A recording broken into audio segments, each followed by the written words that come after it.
So, Ra Hokum here for Punch Out Boxing in association with Fight Zone. I am delighted to be speaking to Nicola Hopewell, the Commonwealth Flyweight Champion. How are you, Nicola? I'm really good, thank you. How are you? How are you? Fab, the sun's out down here in London. I guess up there in Yorkshire you don't get much of that, but No, I don't know if you can see, but it's a bit dull at the minute. it's all right. You're hardy folk up there. Hardy, and you have got your next fight this Saturday in Sheffield.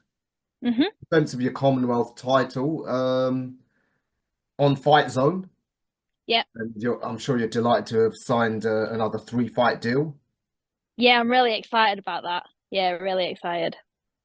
Yeah, and this opponent, Mary Aina Abbey, hmm you're now entering the danger zone of your career because 12 and 1, 10 knockouts. So, Yeah, yeah. When you look at her record, she's got a really good record, and it suggests that she's quite tough as well, and carries a little bit of power with all them knockouts. So yeah, it's a bit of a dangerous one.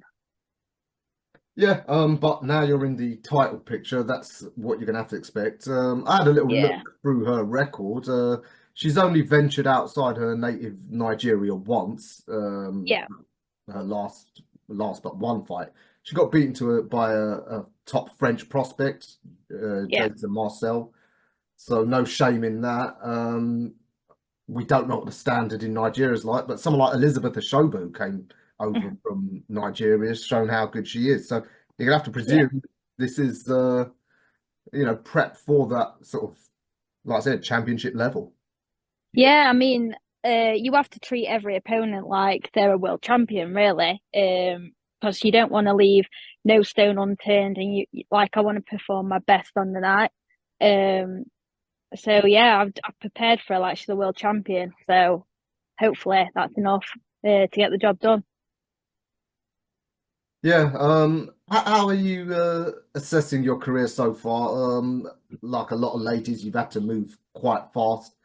Uh, hmm One defeat was, of course, up at super flyweight against Emma Dolan. We know how good she is. You happy with your progress so far? Yeah, yeah, really happy with my progress. I mean, I fought for the super flyweight Commonwealth title in my fourth fight. And I think it was just a little bit too early, a little bit of a too much step up in weight. So then I dropped down a weight back to flyweight. I had a little run out fight against a girl called Kata, got 6 rounds under my belt in February. And then I went for the flyweight Commonwealth title in April, and I won that against Gemma Ruig. So again, another really good opponent with Gemma. So yeah, so now I've got my first defense of that title. You are happy to stay at flyweight now? Yeah, yeah, I think it's the right weight for me because I have been up to super flyweight a few times, and I think that's a little bit too big. The girls are like coming down from probably 55 kilos to box at super flyweight, and I think I only walk around at 52, 53 max. So yeah, flyweight is definitely the category I want to stick in. Yeah, that makes sense. I have seen Emma Dolan up close. I was shocked by the Yeah. size of her. She looked about the same size as someone like Sky Nicholson, who's several divisions up. Yeah, she's really big for the weight. I didn't realize how big she was. But she had a good few inches reach on me. I thought I was out of distance, and I wasn't. Like reach is really good for a super flyweight. She's massive in that division, so she'll go all the way, Emma, in that division, I think. But I think eventually she'll probably be able to move up to bantamweight. I'm not sure. Hmm. Yeah, probably so. Yeah, There's some potential interesting fights right here in the UK. There's not many flyweights, as I'm sure you know, but the few that there are, yeah, there's some interesting fights. There's Jasmina, Macy Rose, yeah, them two have just yeah, obviously. Sure you want to yeah. get in the mix with one of them. Yeah, I mean, I've fought Jasmina, and I actually fought Maisie in the amateurs. So I beat Maisie in the amateurs on one of my own shows. Um, so yeah, I mean, I'd never say never, but it's got to be at the right time. And on the right platform and stuff. Hmm. Yeah, Yeah. there's another. I was just talking to the coach of Mary Connon, the French woman. She's Oh based yeah, I've heard of her. locally down near me. She's got the IBO title. Again, she's based here in the UK. Yeah. Someone you come across or encountered? I have heard of her. Yeah, yeah, I've heard of her. Mhm. So yeah, that's. I mean, again, if the time comes and it's right, then I don't see why not. Obviously, for the fighters here in the UK who are down at those smallest of weight classes, the problem is most of the best fighters are from the other side of the world. They're like all in Yeah, Africa or in Latin America. So, but with Fight Zone, we've seen just last week they had that great show over in Texas. A lot of yeah. Mexican fighters. So who knows what Dennis can arrange for you in that regard. Yeah, yeah, I mean, you never know. And with him doing that last week, and he's got good connections with America, hasn't he? So you never know. Have you paid much attention to the world scene? Someone like, for example, Gabrielle Fundora. I mean, she's she's another huge girl at the weight, like her brother. She's Yeah, tall enough to yeah, be she better is. than what we got. Yeah, she is. I mean, I have had a quick look at him, but I think at the minute I'm just like focusing on who I'm going to be boxing and like who's a potential opponent for me. But yeah, I've heard of him and I have seen little bits. What's the plan that Dennis and Fight Zone have got for you? Have they discussed like using this Commonwealth title to sort of move you up the rankings and get towards that sort of world scene? Yeah, it is really. I mean, I've got this defense and then get through the defense on Saturday, and then I guess it's just what Dennis and my team can get next for me.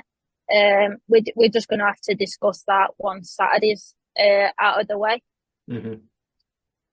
And are you a full-time pro, or you having to juggle this with work? No, no, I juggle it with work. I do have a job in an office, 30 hours a week, so it's a part-time job. It's still 4 days a week, and I do juggle my training around it. It can get difficult sometimes. Obviously, when you're running and sparring and trying to do 2 sessions a day, but it's doable, and I do it.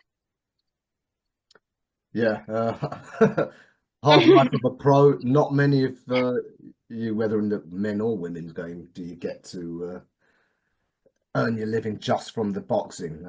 Yeah, it's hard, isn't it, to do that? But keep winning, and hopefully you will get in on that sort of high level scene where maybe you'll get some of them big purses. Yeah, I mean the women's game got a bit of a boost at the weekend. Obviously, Sky and Raven fought over in Saudi Arabia. Um, yeah, have you got any particular opponents that you would love to fight, either for whether it's for the money, the exposure, or just rivalry sort of point of I don't know, like it's right, it's the right time, and obviously, if there's a title on the line, it's the right thing to do. So I'll be guided by my team and obviously my manager and Dennis and my trainer. view? In terms of your development, what sort of girls do you manage to get sparring with? Again, because there's probably not so many in your weight class. Is it limited, or do you spar with? I've been sparring Jasmine and there's another girl and a good girl called she's an amateur girl called yeah. There's some pretty good girls around us that's around about the similar weight. Mhm. But then, of course, the problem is you don't want to get too friendly with them because you might have to fight them, right? Yeah, exactly, because you never know. Yeah, exactly that. Yeah, exactly that.